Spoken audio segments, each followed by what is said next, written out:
Every time. Caitlyn coming off the 3 minutes. That's what they do. That's what they do. Aaliyah coming off of the 3 minutes. And I get it. You're trying to limit Aaliyah Boston's minutes. But I'm sorry. As somebody who has suffered with knee injuries, playing for 3 minutes, sitting for 6 minutes, and then going all out is bad for that. It is not good for Caitlyn's injuries to... A specific and recurring pattern in Stephanie White's rotation decisions has come under renewed scrutiny. The consistent practice of pulling Caitlin Clark from games within the first 3 minutes, regardless of how well she is playing. This is not a reaction to poor performance. In the most recent game, Clark was exceptional in the opening stretch, contributing assists and a bucket within 2.5 minutes, while the Fever jumped out to an 8-2 lead. Shees was substituted out anyway. It is not good for Caitlyn's injuries to play 3 minutes and sit her ass down and then try to come back on the floor 2 minutes later. They're trying to stagger rotations so that Caitlyn and Kelsey aren't off at the same time. Well, Caitlin Clark's minutes have started with a 2 most games. Caitlin Clark's minutes start with a 2. Why not play both of them? How about... Here's a crazy story. How about you play both of them 6 minutes to start the game, and then whichever of Caitlyn and Aaliyah is playing bad... What followed was a 15-2 Portland run that erased the lead entirely. By the time Clark checked back in, the momentum was gone and the deficit was growing. The same sequence. Clark playing well early, Clark being pulled, the lead disappearing, has now occurred in at least 2 of the 7 games she has played this season. Against Washington, Indiana held a 13-point lead when Clark was subbed off after 5 minutes. And then whichever of Caitlyn and Aaliyah is playing bad, or Caitlyn or Kelsey is playing worse, you then take off after 6 minutes. And then after 8 minutes, you bring on the other one. So it's a 2-minute rest, just a small one. And then to start the second quarter, you start the one who just got subbed on, and you leave them off for 2 minutes. You then play for another 2 minutes, and then for the last 4 minutes, or you rotate for another 2 minutes, and for the last 4 minutes they play together. You've given them what? You've given them about 6 minutes rest in the first. They were tied when she returned. The rotation itself is the problem being identified. White's system appears to operate on a fixed substitution schedule, where Clark, along with Aaliyah Boston, comes off the floor around the 3-minute mark, regardless of state, score, or individual performance. The stated rationale is likely about managing minutes and staggering the lineup so Clark and Kelsey Mitchell are not simultaneously resting. Well, 5 minutes rest in the first half. You are playing them on average 30 minutes. You have a 5 minutes first half rest, and you haven't pulled anyone out after 3 minutes. And you haven't pulled 3 starters. By the way, that is the Steph White rotation. This is not a Caitlin Clark was like Steph White did it today. This is genuinely the Steph White rotation. Is that after 3 minutes? But critics argue the execution is counterproductive. Pulling 3 starters simultaneously, including one of the most dynamic offensive players in the league, while she is in rhythm, creates a vacuum that bench units consistently fail to fill. The alternative being proposed is straightforward. Start Clark and Mitchell together for 6 minutes, evaluate who is playing worse, and rotate from there, giving both players adequate rest across the first half without a cold bench stretch that collapses momentum. The current approach, by contrast, guarantees extended periods without Indiana's best players, while simultaneously denying Clark the continuity a rhythm-dependent player requires to be effective. Minutes, she is going to pull 3 starters. I've never seen anything like it before. I have never seen anything like it. It is one of the craziest things I've ever seen. Could you imagine, even in the regular season, if, like, we all know with the rotations, I think Luka is in JJ Redick's rotations. I think Luka plays all the first quarter, and then he subs off for 4 minutes in the second quarter, or just to start the second quarter. And I think he plays is like 4 minutes off, 6 minutes on, and 2 minutes off to end the second quarter, something like that. There is also a physical dimension to the criticism. Clark has dealt with injury concerns this season, and the argument being made is that a 3 minutes on, 6 minutes off pattern is not medically sensible for a player managing a muscle-related issue. Unlike many injuries where rest provides meaningful recovery, sitting on a bench for 5 minutes between bursts of high-intensity play does not allow the body to recover. It simply allows it to get cold. The broader point underlying all of this is about coaching philosophy and player understanding. It's off to end the second quarter, something like that for Luka.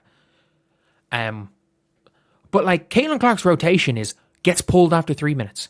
And Caitlin Clark is a notoriously fast starter. She is a rhythm player who is a notoriously fast starter. And on more than one occasion, she has started super hot, and been pulled. And then when she gets pulled, the Indiana Fever lose a big lead, and she comes back on, and they're nearly down double digits with no momentum. This one's on Stephanie White. Clark is not a conventional star. She is a player whose assists come in bunches, whose scoring comes in runs, and whose value compounds the longer she is on the floor and in rhythm. Lisa Bluter, her college coach at Iowa, reportedly needed 2 full seasons to fully restructure her system around what Clark does best. That kind of adaptation requires acknowledging that standard rotation logic may not apply. Substituting Clark after 3 minutes because the schedule says so, irrespective of game context, suggests that adaptation has, and the results are showing up in the standings. This one's on Stephanie White. Like, this is not the first time this has happened. This is maybe the Washington game where she gets subbed off. She subbed on, or she still has 6 minutes. She gets subbed off, after 5 minutes of the game? And she gets subbed off for 6 straight minutes after that?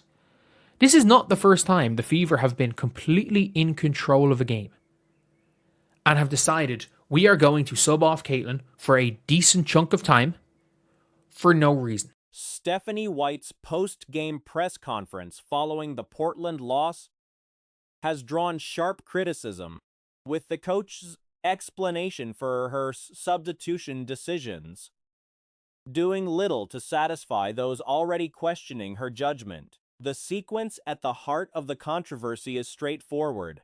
Indiana opened the game with an 8-2 advantage. Clark recorded 3 assists in the first 3 minutes, and then both she and Aliyah Boston were removed at the 6:30 mark of the first quarter. Portland immediately seized control, going on a 13-2 run that the Fever never recovered from.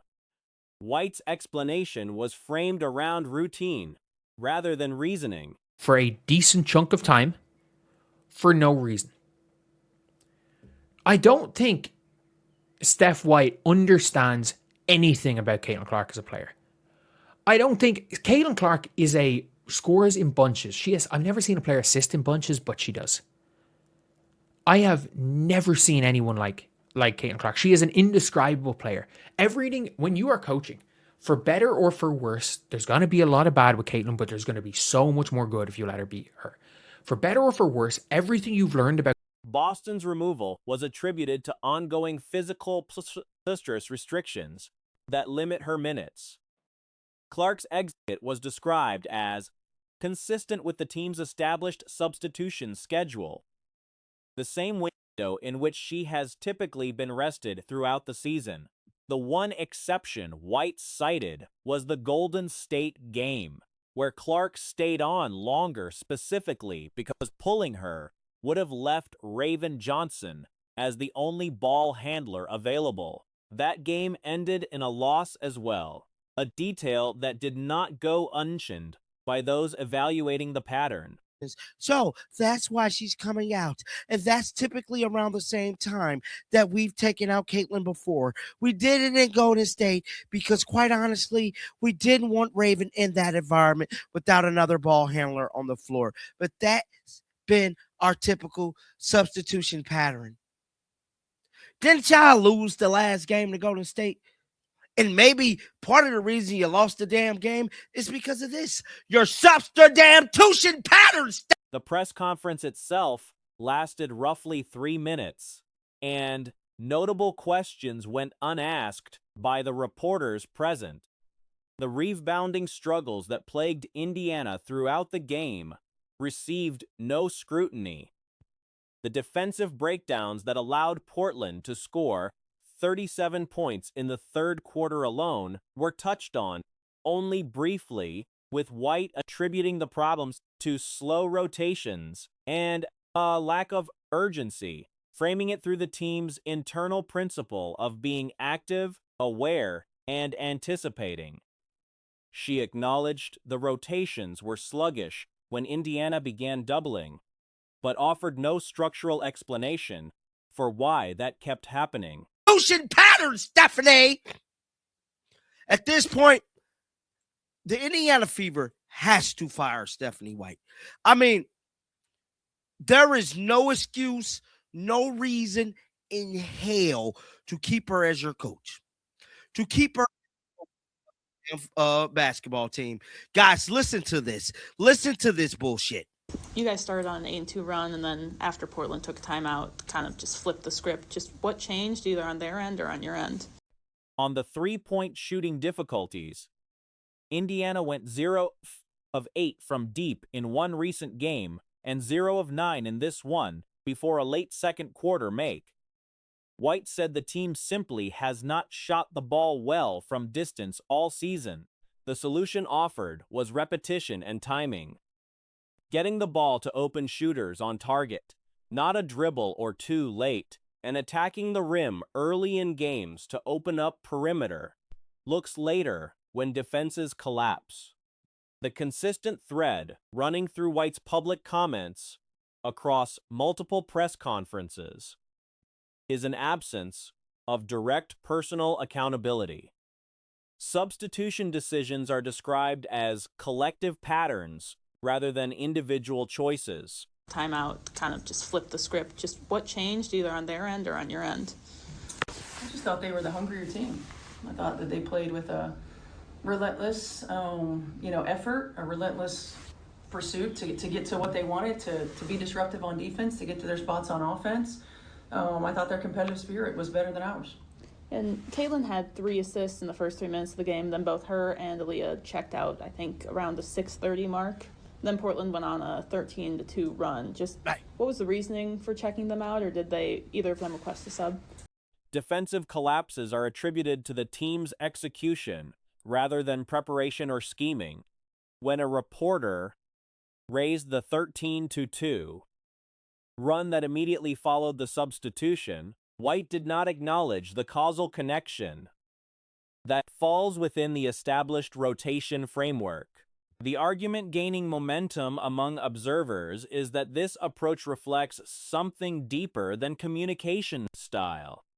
Amber, Cox, Kelly Christoph, and White are being named together as the 3 figures whose combined decisions have undermined what was supposed to be the most watchable Fever team in recent memory. The 2 run. Just what was the reasoning for checking them out, or did either of them request a sub? Well, AB's still on a minutes restriction, so she's coming out. And typically that's around the same time that we've been taking Caitlin out before. We didn't in Golden State, just because, quite honestly, we didn't Raven in that environment without another ball handler on the floor. So that's been Raven has to develop. Raven got to play. You got to put her out there. There is no Raven in that environment. Let her play. Ain't this why you drafted her? our typical substitution pattern. And kind of on that as well, Caitlin picked up her 4th foul, had to come out in the 3rd. Raven. The roster was built with enough talent to compete. The offensive structure around Clark and Boston, when actually deployed, has shown it can work. The pick and roll combinations generated open looks for role players when given the chance. The question being asked with increasing urgency is why those combinations keep getting abandoned, and why the press conference answers continue to avoid that question directly. Caitlin picked up her fourth foul, had to come out in the third. Raven had her fourth foul in the third as well. Just how did that affect your point guard rotation, losing those ball handlers? Yeah, it's tough. I mean, it's tough when you have your primary ball handlers that are, in foul trouble. It affects, your ability, number one, for them to be on the floor. And number two, I thought Portland did a really good job of attacking the matchups that they wanted. And that created foul trouble, that created rotations. It created opportunities for them to run free for offensive rebounds as well, because we were in rotations. And then obviously when you got players in foul trouble, you gotta weigh the risk of leaving them out there.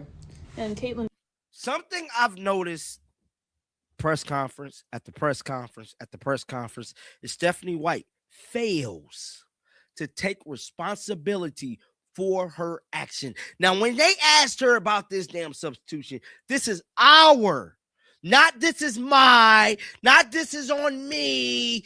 This is our normal substitution. This is our normal substitution. Where is the accountability as a coach? You're the commander and chief of this basketball team. said, with Portland scoring 37 points in the third quarter, she said she thought rotations were a little bit slow then, but how does foul trouble just go into that of obviously? I don't know if foul trouble has a lot to do with rotations. I think it's just anticipation. I think it's activity, anticipation, and awareness. We talk about our 3As all and awareness. We talk about our 3As all the time, active, aware, and anticipate. When we started going to some of our doubles, we were slow in our rotations, and we've got to anticipate when. We've got to be active and get there quickly. But there has to be a sense of urgency, and I thought that they played with more urgency than we did. And this is the second straight game you guys have started struggling from 3-point range. Mm-hmm. I think Thursday you started 0-8 from 3, and then tonight it was 0-9 before Sophie made a 3-pointer late in the second quarter. Just how can you get